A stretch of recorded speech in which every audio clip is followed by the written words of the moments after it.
What's good, y'all? It's your girl, Kristen Ayana, and before we get into this episode, make sure you like, comment, and subscribe, and turn those post notifications on to stay tuned with Black Talk Radio.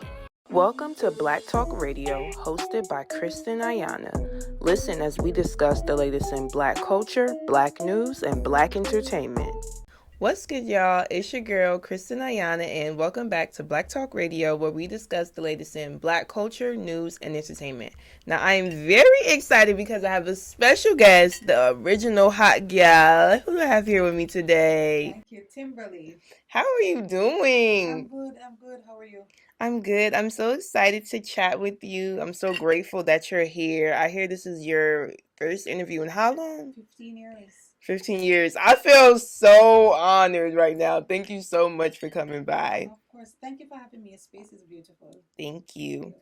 So for those who don't know or may or may not know, can you just tell us, of course, like where are you from and what made you get into music? All right. So I was born in Kingston, Jamaica. I was raised in Mandeville, Manchester, Jamaica. And I got into dancehall music by the grace of God. I love dancehall and I would just practice it over and over. All the songs, I would know all the words. And then I ended up in the right spaces, the right time. I met Don Corleone, who was Vybz Kartel's primary producer back in the day, Right. 2002, three, coming up when Vybz Kartel just came out, and recorded a song for him on the Trifecta Rhythm. Before that, I was working with Super Dupes, Black Chinese, when I was living in Florida, and I just ended up in the spaces, had a natural talent, and person saw that, gave me the opportunity to record, and the rest is history. I love that. Now, when you started recording music, were you ever nervous or like were you nervous for people to hear it? Because I feel like it's one thing to practice, but then when it's actually out there and people are hearing it now, that's a totally different ball game. Well, the very first demo that I recorded, I was very embarrassed about it because I had very poor timing. So the instrumental was on the east, and my voice was on the west, and I was able to fix that. And then once I was able to fix that and understand what it took to record the music, I wasn't really nervous anymore. Um, the biggest thing for me is coming from, because I come from an affluent family, and my nerves really came from like them being like upset with me choosing to do The music. dancehall. Yeah. Yes, absolutely. Do you feel like dancehall, had like a bad rep in that time period? I don't think so. I think that was, I will say, because it was from my time, still my time, but my time with when dancehall was, for me, was enjoyable at that time. It wasn't as violent Right. as it is now, and it was still like sexualized, but it wasn't as graphic. Yeah, I could see that. As it is now. So it was more about people would still go to the parties and dance and enjoy themselves. So yeah. Okay, yeah, that makes sense.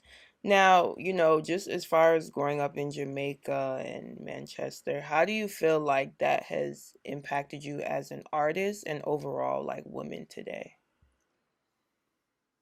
Hmm.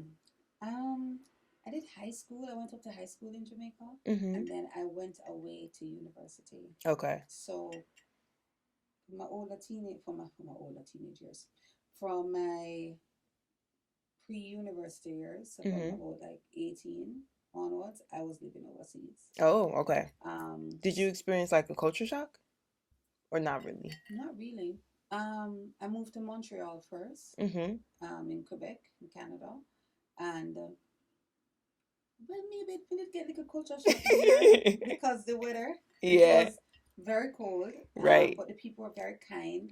Um, the French, yeah, they speak French and English there, but they encourage you to speak more French there. Okay. So that was an adjustment for me. But growing up in Mandeville, and the persons I was surrounded by, very independent and very encouraging to find your way around. If you go into a new place, ask questions, find the subway, find out where the places are, find out what you need, and figure it out and start your life. So that was okay. I love that. And I'm glad that you were able to, get that experience because I Thank you. think that that's amazing for sure. Now, one thing I have to get into, I want to talk about your song Bubble Like Soup. This is a timeless record. Like Thank you you. still hear it at the cookouts today, the parties today, the clubs today. So can you just talk to us about, what it was like making that song? And, do you feel like you've received like the recognition that you deserve from it? Wow. Bubble Like Soup it was very interesting making that song. It was written during Hurricane Sandy Mm. in Florida. I was living in Florida at the time. Wow. I remember Hurricane Sandy. Right? Yeah. We had no electricity. By that time, I had started working with Ward 21 already. Mm-hmm.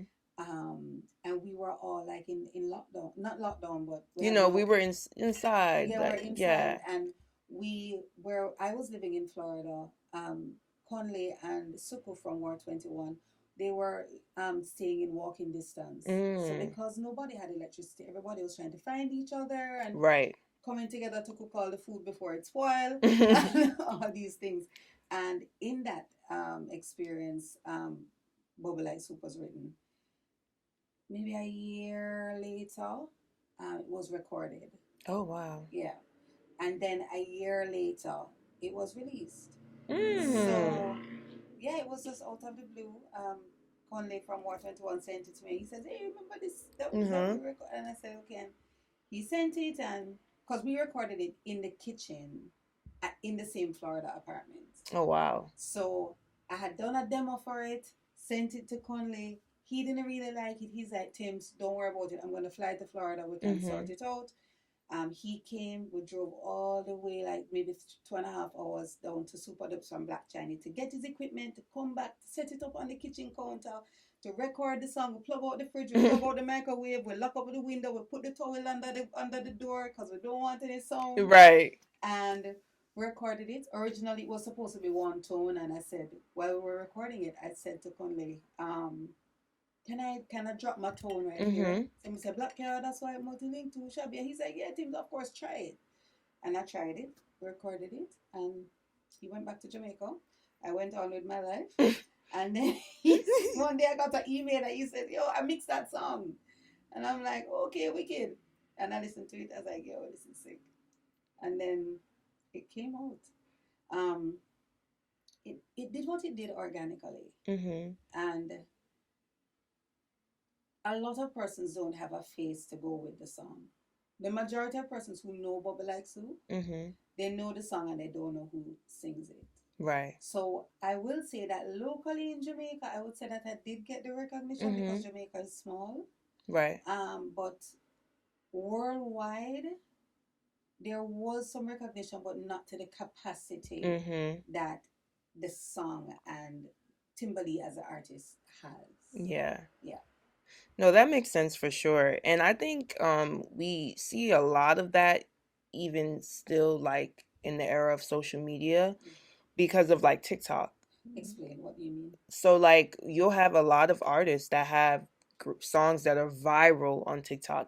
People are making thousands of videos to them. But like nobody knows the artist. And nobody cares to look up or like who it is. Yeah.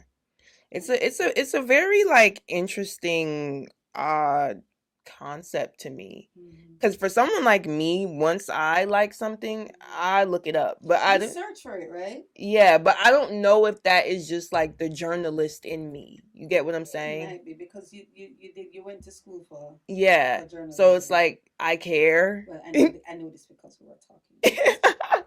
Like I care, so I don't know if everyone cares, but yeah, like I want to know.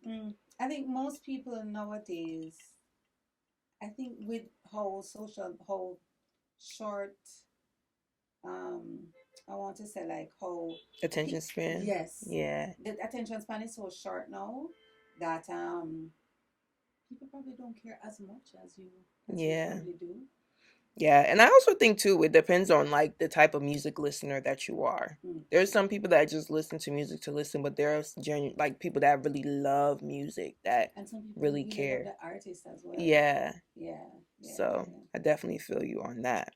Now, if you could, just give your younger self any advice, like thinking back to when you recorded that song, thinking back to when it took off the way it did, like what advice would you give to your younger self? Be humble, be Mhm. accountable, um, understand and accept that perception is truth. Mhm. What people think about you and what they believe about you is what will become your truth. So you need to be very clear as to Mm. how you present yourself Mhm. to the public. Yeah. I never had that. When I was doing music, I was I didn't understand the nuances, Mhm. and I would say to my younger self, Timberly, when someone gives you a correction, take it, Mm. and just take heed when persons are more experienced and wise and they say, Tim, maybe the shorts are too short. You don't look at them and say, but my leg brown and smooth. You say, okay, why do you think they're too short? Yeah. What's your reason for saying that? Mhm. Let's have a discussion and say where you're coming from so I can better understand why you're giving me this advice. Yeah. Yeah, and don't be defensive. That's fair. Treat people with kindness. Be considerate. Yeah. Yeah. I think those are all great things, but I also think too, you got to give yourself a little bit of grace. Because in that era, even now, I feel like there's not a lot of women in dance hall. Like, do you feel like you had a challenging experience because of that? And how did you like just navigate? Definitely. Oh, girl. So Jamaica is misogynistic, Yeah. right? And patriarchal, Yeah. right? Patriarchal. The men, there aren't a lot of women in dancehall or successful women in dancehall because not most of them can manage the Mm. pressure that comes with Right. what is expected of you to do in order to prosper, Yeah. right? And the majority of the time that I spent active in the dancehall industry, I was Mhm. being told like what to do, how to dress. Timberlake, you have to wear. If you don't wear a fishnet stocking, nobody not looking on you. If Mm. like in the bubble light suit video, there's a little girl in the beginning that she's on top of her head, Mhm. skin out, and Mm. it was suggested. I was like, okay, well, if they're suggesting it, they must know they're Right. in the dancehall industry. I'm kind of new to this, so let me just go ahead with it. In my mind and in my heart, I'm just like, something is wrong with this, and Mm. I got like backlash for it. But I just figured that they must know better, so let me just do Mhm. what they're suggesting, even though it makes me uncomfortable. If you watch any of my videos now, I Mhm. roast myself. Mm. Okay, because I'm like Timberlake. First of all, you stiff like board. That are the first thing. The second thing is you don't want to wear that dress, the girl. And thirdly, the wig if you take it off because you don't feel good in it. But because they told you to do it, Right. and you figure that that's what you're supposed to do, then that's what you end up doing. Also, the pressure when you're attractive Mhm. from the men in the industry, not only the Yeah. producers, girl, not only the producers, but the affiliates to the producers, the producer, brother, cousin, Oh friend, gosh. and you're under pressure, and it's like you will eventually become like, I wouldn't ostracize is a big word, but Mhm. essentially it's just like you're like unwanted in the space if you're not willing or Right, or available, doing the things that doing the things. yeah. So if you're not flirtatious or if you don't lean in when somebody is talking to you, or if they feel like you're rejecting them, Right. God go with you. And I learned that men are very petty, Mhm. and I will say this with all honesty, they're worse than women. when them come together, Mm-hmm. I'm just like, I'm sorry. Like, what is happening here? It's a group of females, but worse. So for me, I would say that women in dancehall, that's the reason why, that's my opinion as Mm-hmm. to, that's the reason why there aren't as many successful Right. um, dancehall artists. If you notice, Spice has to be like strong, like Mm-hmm. nobody can Right. Like really like lock it but down and let it be she's known. vigilant. As Yeah. far as we know, she's vigilant, Mm-hmm. right? So nobody never really like step to her like that. So if you don't have like a backbone Mm-hmm. and like standards, and you make sure that you make your own connections, you have your own business man, you make your own network where you can set your own pace and you're not depending on Right. any man in the industry to push you forward or to propel you, then it's a challenge. You have persons like Shensia who I don't know her personally, so I don't know what her personal team is like. Mm-hmm. But you kind of have to surround yourself like with an armor of protection of people that you trust and who will protect you from manipulation, Yeah, and because it's too much. it's a lot. So I would say that It's been a journey. it's been a journey. I'm very grateful for it. Mm-hmm. Very grateful for it because what I know now, and to be able to like have this conversation with you. Yeah. Um, I remember one time we're at the studio years ago, Natural Bridge Studio in Kingston. Maka Diamond was there, Mm-hmm. and she said to me, "We're sitting on the floor, we're writing a song together." Mm-hmm. It was me, her, I think Tifa was there, and Conscience was there. A set of us, and she looked at me and she said, you're not a boss." And I said, "Why you say that?" And she said, "You're too pretty." And I said, "Maka, Why would you say why that? on earth?" And I, for the life of me, I couldn't understand. Initially, I was just like, why would you say that? This is Batman. Mm-hmm. But then we had a further conversation because I asked, Mm-hmm. and I was like, "This is bothering me that Right. that you said this." And she was like, "Same thing that I just said to you. Once you're attractive, Mm. they prey on that, and then Mm. it's kind of like you get blacklisted like if you don't do the things." Wow. Yeah. So That's crazy. Do you feel like that's why you like kind of took a break from music? I took a break from music. That is contributed towards it. Mm-hmm. Um, I would honestly say also because I don't think I really like valued what I had, Mm-hmm. because my my talent just comes naturally Naturally. to me. So I I don't think I didn't value it like because I was like, oh, if I open my mouth, like if so many times we're in the studio and they're writing songs, and like 3 days later they forget the melody and they call me and said, "Tims, the song I was writing the other day, how the melody go again?" Mm-hmm. It did go and I'm like, "No, it go and they're like, "Right, all right, good, thanks," because I just remember. Right. Um, I think I stepped away from it because there's a there's a level of intentionality and um, commitment and competitiveness Mm.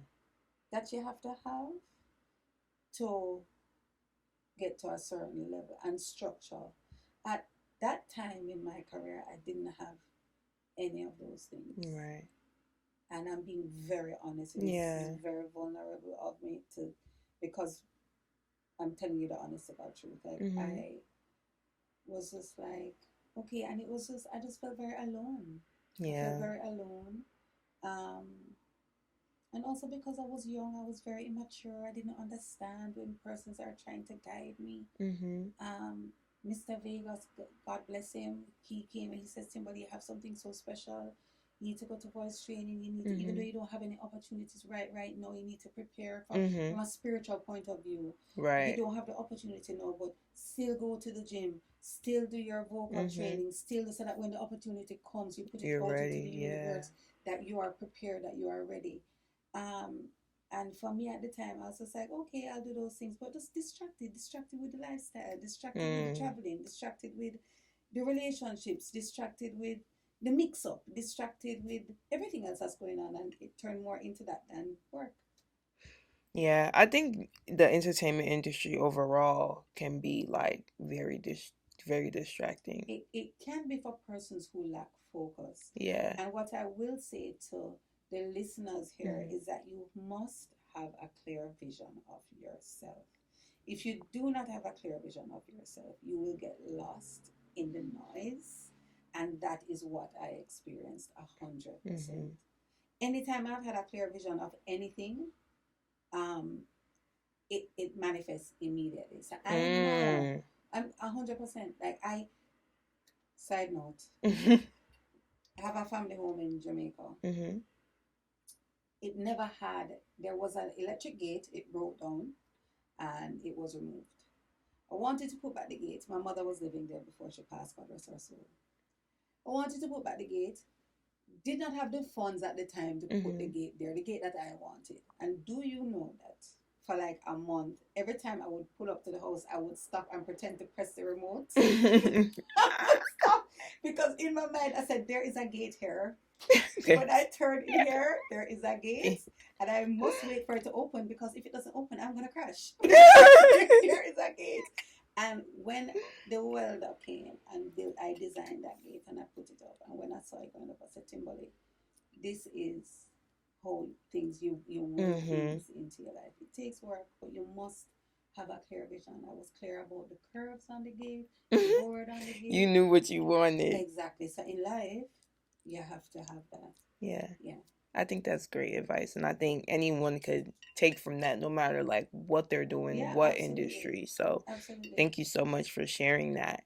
I want to congratulate you because I know that you're engaged. Thank you. I love that. To my ring box in the microphone.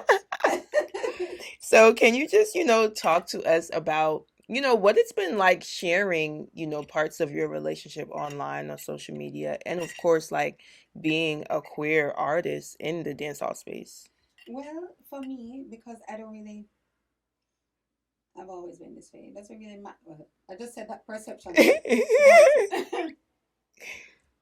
I'm happy and I'm confident, and I am in a committed relationship with somebody who is committed to me. Right. So I have all like confidence in sharing my relationship online. Yeah. A lot of persons wouldn't, if you have something to hide, most people wouldn't be comfortable going out online. Being a queer dancehall artist, I also feel confident in that as well. I think that this is going to sound cliche, but I think that love is love, and that's why sometimes you can say like why, like a German man that is blonde and I don't know, does something else, that who is in love with like old, like I don't know, Spanish something, like right. Love is love. Yeah, love is love. You like who you like. You like who you like, and it's about spirits. Right. And I think that too often people are like characterized by like their sexuality. But your sexuality is such a small part of who you are. So it doesn't really matter to me, because I know that the person that I'm with is a pure-hearted, right, clean-hearted, well-intentioned, stable person who I can depend on. Yeah.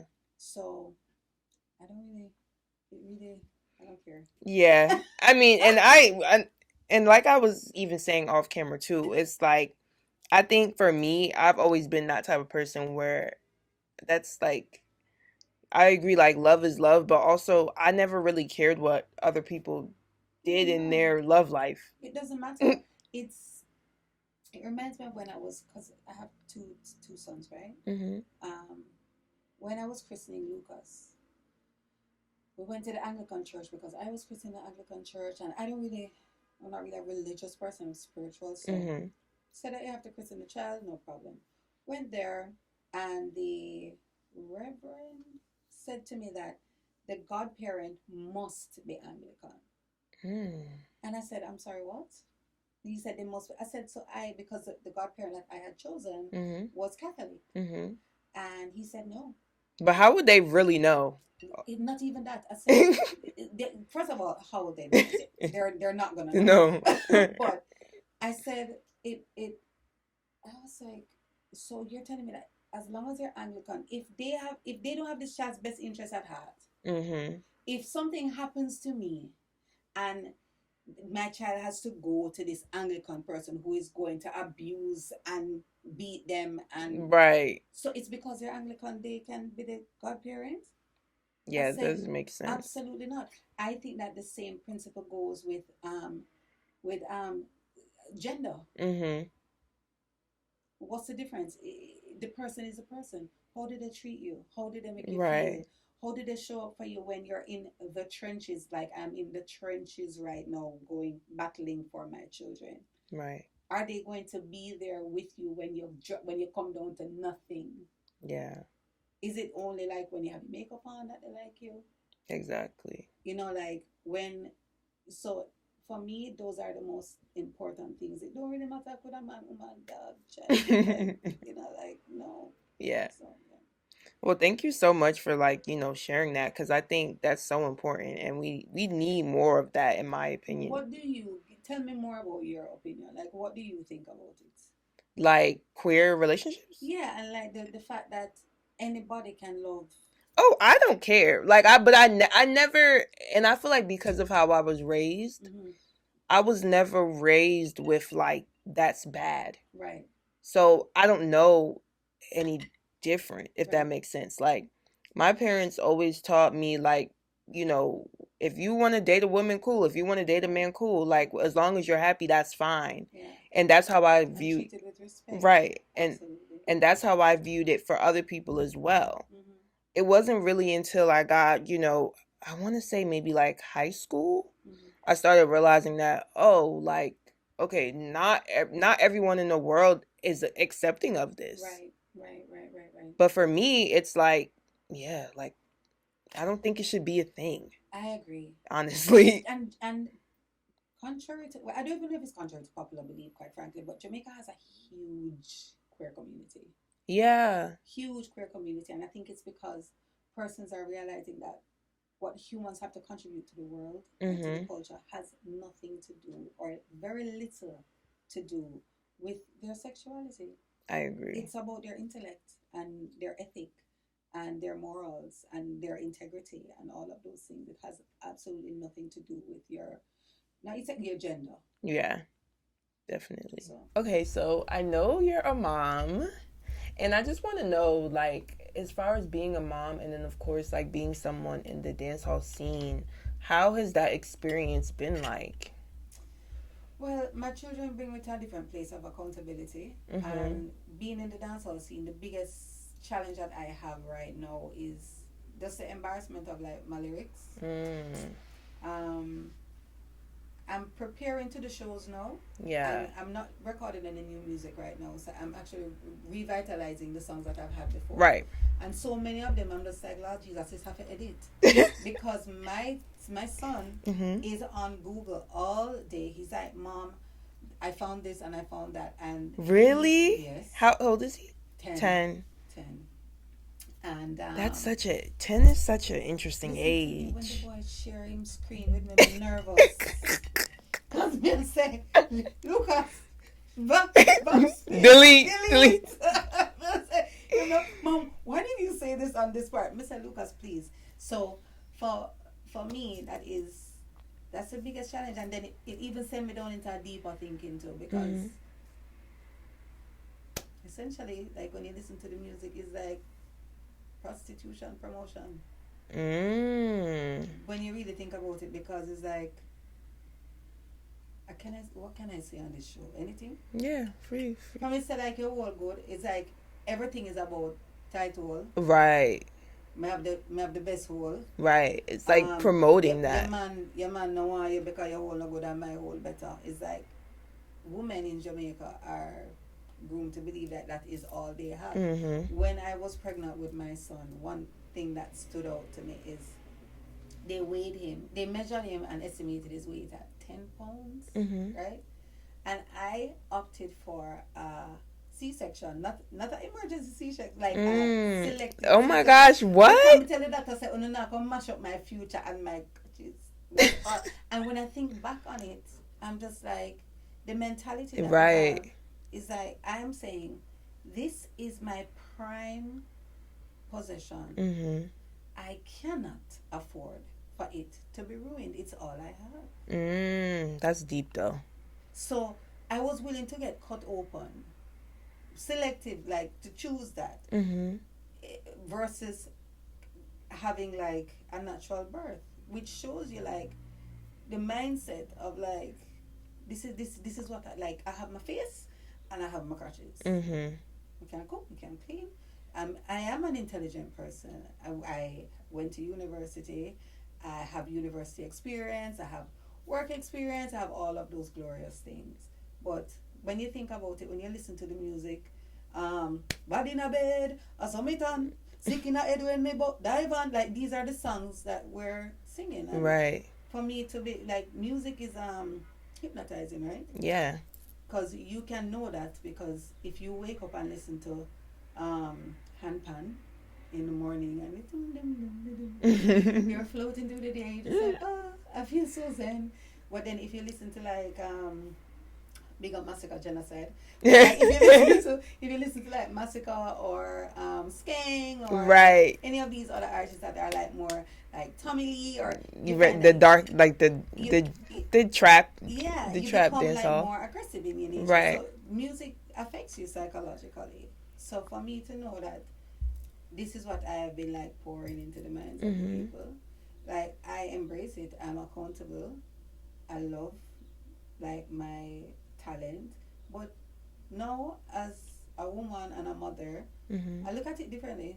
Yeah, I look at it differently, and sometimes I feel bad. I could see that. Now I still sing the songs though. But sometimes I feel bad, and like I'm telling you the truth, like even going into, because Bubble Like Soup turns 20 next year, right? Wow. Thank you. And looking back at it now and going through the songs, a lot of the time I'm just like, babe, you can't say that part. And she's just like, no, you cannot say that part. So you might see some edits. Okay, I feel that. Now, what was your family's opinion at the time when you were creating this type of music? Because I know you mentioned that you came from, a good background, a very successful family. So Definitely. What was their reaction to that? Very unhappy. Very unhappy. I have a clear memory of, I have a song on the Trifecta rhythm called Independent Gal. I recorded it for Don Carlone. It was the first song that I ever had that was released on the radio. I recorded it, hypothetically, I recorded it the Wednesday. Went to Florida the Friday. And like the Saturday morning, my father called me and he says to me, "What the fuck is this?" And I said, "What?" And I remember I was at the University of Miami. I was dropping off my friend and I had 1 foot out of the door and 1 foot in the car, and I answered the phone. I said, "Hello." And I said, "What?" And I said, all I heard in the background is, "Brand new single from Dancehall artist Tiffany Heaven from Mandeville. Pull it up here, me Lord Jesus." I said, "Just take me now." Just take me now. And they were livid. Oh my goodness. When I left school, because I went to FIU for economics, and my family provided a lot of opportunities for me academically. I grew up riding horses. So I did equestrian arts, playing the violin, creative dance, everything that we could have, tennis, badminton, bare things, volleyball, everybody. And I mean, they were very unhappy because they were like, "You represent our family. Right. And with everything that we have provided for you, this is what you're choosing. And I said, yes, I'm choosing this because I enjoy this. And I'm going to learn about the space. And I'm going to figure it out because I love doing this. They were not happy. I left FIU, moved back to Jamaica, and I wasn't living in my family home. I was living in Kingston with my cousin, Michelle. And every morning before 7 a.m., my mother would call me and rip into me how much of a disgrace I am. Oh, Jesus. How embarrassing it is to have me a part of the family, and how disgusted she is that I would even think to participate in an environment and like this. And that is when I learn of black people. And my sister called me and said, how could you block her? I said, well, I mash up with mental health. I cannot manage it. We can't manage it. But I chose dancehall. And that was actually a challenge for me in the dancehall industry as well, because persons in the industry, they have this notion that dancehall is for people who don't have any other option. That was going to be my next thing, because now it's like it's like a even harder situation for you, because you're getting the backlash from your family. Right. You're getting the people in the industry that are already not welcoming. Yes. But then on top of that, now they see that, you're not, what's the word, like, this is not... I don't come from the ghetto. Right. So you have other options. Exactly. So that's an even more reason for them to be envious of you. Envious, and also they're just like, you're never going to take this seriously because you have options. We don't have options. This is our ticket out. Like, we come from nothing, and this is our way to a better life. And they're like, you already have a better life. So they saw... this is just coming to me now. I believe they saw it as like greed. From me, because they're just like, Jesus Christ, like, how much do you want? Like, you already have everything, and okay, you can DJ, you get a big song, an international hit. So many times I've heard people come to me and say, how much people would have killed to have a song like yours? How much people bleach a studio and have sex with this one and have to do this with that one to get a song like yours? And I'm just like, well, I never had to do all of those things. Right. So I don't understand. So it's like, I was also made to... I'm unearthing a lot of things here with you, because I never really thought about this. I believe now, in speaking to you, that I was like, I felt guilty. I felt guilty, like, I don't belong here. Like, no, I just don't belong anywhere. Yeah. I don't belong with my family, because they're just like, traitor. Like, you're like the scum of the earth now, so go now and be with these people that you've chosen. And then when I'm in the dancehall space, like, I'm still like othered, right, there, because they're just like, you're a rich kid from Mandeville.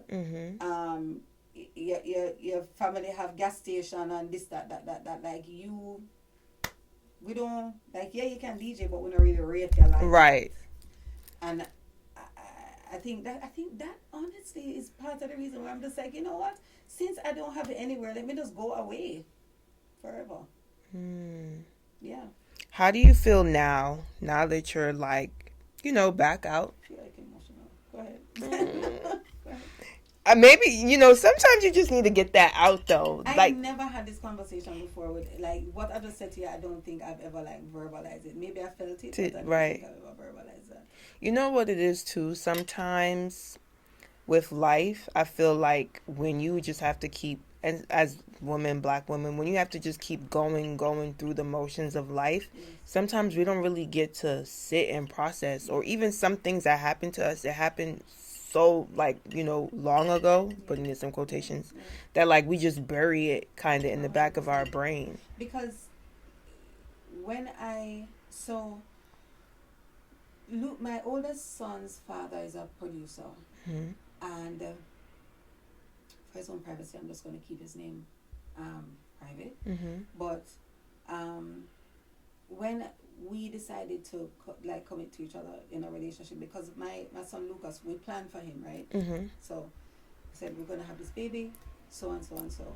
And he is a very, very, he's a renowned producer, And he said to me, Timbali, I cannot be with you if you're going to do music. No, the house that we live in, his studio is in the house, right? Why though? I don't Because get I don't get that I don't. dilemma. From my understanding, no, it's an ego thing because me having dated persons in the industry, having had relations with persons in the industry, for him, he's just like, if I can be in the same space like as a man, and you're my woman, if I'm choosing you, I can be in the same space with you and other persons who you have had intimate relationships with and feel okay in myself. You can be on stage singing these songs about these sexual things and interacting with people in this way, and I feel okay with it. And I did not choose myself. So I put it down. Yeah. It's okay. Take your time. It goes to show like how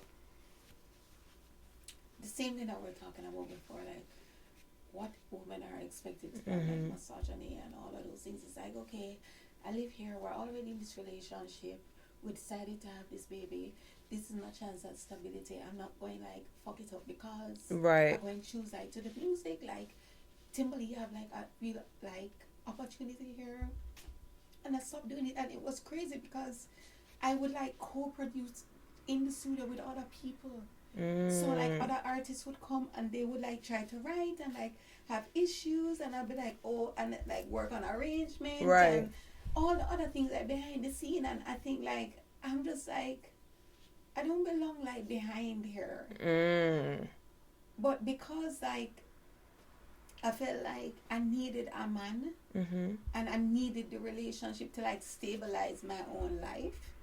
And because we were expecting this baby. Yeah. And I'm like, Timberly, don't. Like, this could be like a good thing. And like, you talk yourself into like believing. And accepting. And accepting it. And he just kind of go with the flow. And then while he went with the flow, he just lose himself entirely. And I think that that's what happened.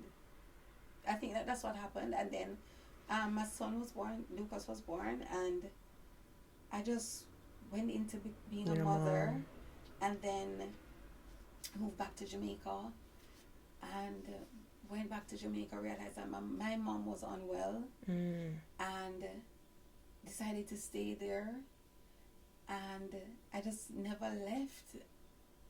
I just didn't leave, and then ended up opening this restaurant in Mandeville. Then COVID came.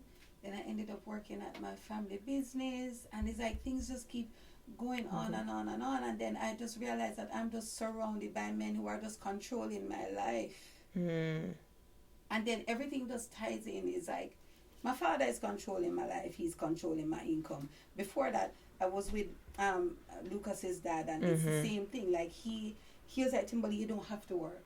And I'm like, but I kind of want to work. And he's like, yo, just stand beside me. Just be like I need somebody to support me on my journey. Let's do this together. And I'm like, okay, cool. And then my laziness set in. And I'm like, well, I guess I can be a housewife. I mean, like, whatever. I can cook every day and take care of the baby. Like, but for me, like, who I am as a person, like, that is not. If you want to do more. I don't need that. Right. I don't need that. And especially for someone that, to your previous point, like, you went to college, like, you have education, you have the background. 100%. I mean, my dropout, but I mean, I have the experience. I went to college. Why? Trust me, when I did medical auditing the other day, girl, I went to college a few times. But, like, no, me, I tell you the truth. Ask the FAFSA. Federal Student Aid. So, like, I'm telling you, like, thank you for having me here, first of all. Of course. This is such a good combo. Thank you. Thank you for having me here.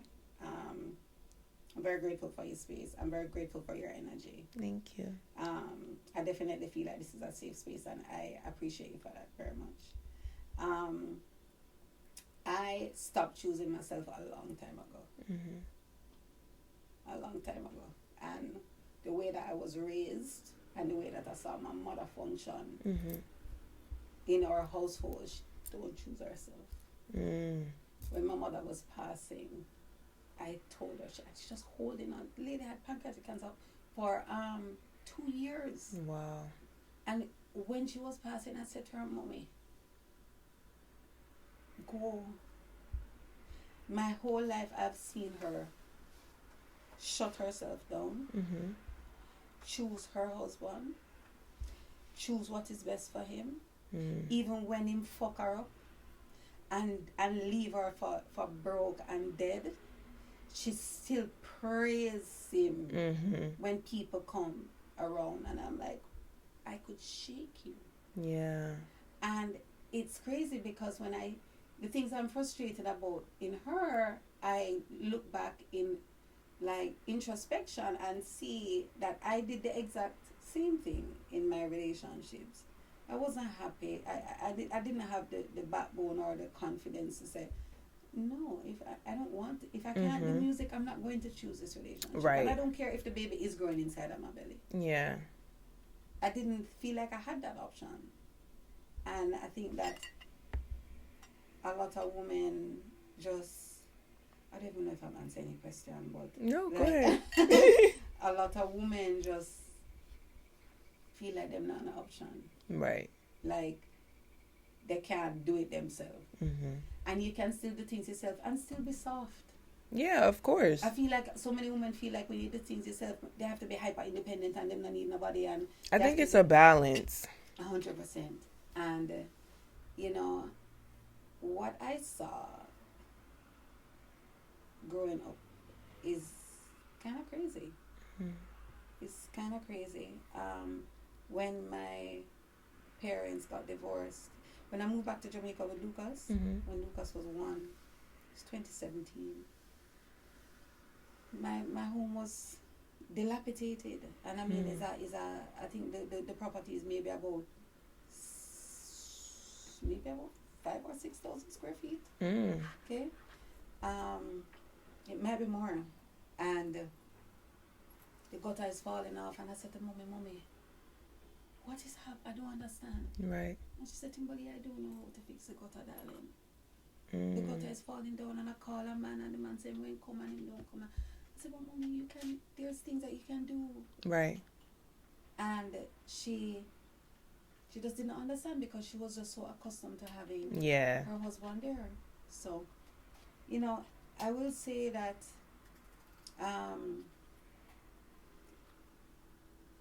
I feel like now with everything that is happening, because the last year has been insane for me. When I said insane, and same thing with my children's fathers, them like going against, they kept both my sons from me. I sent them for the summer. They just unilaterally decided that they're not going to return them. That is a whole other conversation. Oh my goodness. I'm so sorry. Thank you. But what I will say is that it has given me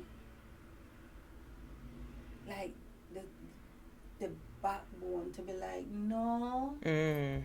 No. I'm not really okay with that. Right. And to learn what a boundary is. Yeah. So much times I hear people say, oh, there's some boundaries. You need to have boundaries. Boundaries. And I'm just like, what is a boundary? But now you know your boundaries. But now I understand that a boundary is an expectation, like a line, and you just a standard, you just stand by that. And like I'll say that I just with my music right now, I feel like for the first time, like I am like really and truly, like, as cliche as it sounds, like I'm choosing myself. Yeah. With my relationship, I'm choosing myself. I'm not choosing what makes other persons happy. Right, exactly. What makes other persons feel okay with me. they want to be my friend. Like, I don't really care because it's about how I feel, about myself and inside of myself. When I wake up in the morning, we feel good. When we go to bed in the night, we feel good. In the middle of the day, we feel good. And I feel like people should do that. Men and women. Yeah, I definitely agree. Everyone needs to do what's going to make them happy because we only have one life for sure. 100%. Now, my final question for you, if you could leave like your supporters, people that listen to your music, just with one thing to remember about you, what would it be and why? Well, I would have to say that just know that Timberly is the original hot girl. Yes. Yes. And, for hot girl is how overcoming trauma like gives you abundant life. Right? So I feel like there's a part of me that wants my supporters to know that a lot of women, Caribbean women specifically, that don't even realize that they're traumatized. Yeah. They don't know how to name it. They don't know how to identify it. Because like if it's not a 10 on the Richter scale, it doesn't exist, and they don't realize that it can be a 2, and you can be traumatized. It can be a 3 or a 4, and it's just as important as being a 10. Right.